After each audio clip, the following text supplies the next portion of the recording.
我吼13岁毕业，阮隔壁吼，我要来甲做媒人啦，我就讲，我才不爱，要嫁你家己嫁。啊，阮阿兄，伊讲，若不爱，行，我载你来阿舅遐学电头毛。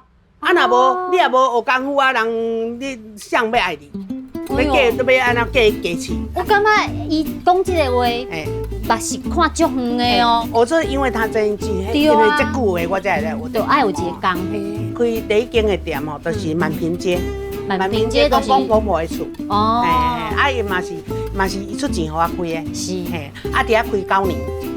啊，结果煞来才来福爱街，即马数字年迄间开8年。8年。啊，搁对面开24年。哦。搁倒来10几年安尼。拢总开店头到尾拄啊56年。讲这项功夫陪伴你一世啦。对啊。到今嘛。60几年。60几年啊！这唔知，这别人已经退休2摆啊呢，退休2摆啊呢。我做20年好无？我感觉不止哦，我感觉不止哦，应该是讲。你都94啊了。你会愈来愈少咧。对无？伊的个性应该会继续做落，对无？做甲袂惊吧？做甲袂惊吧？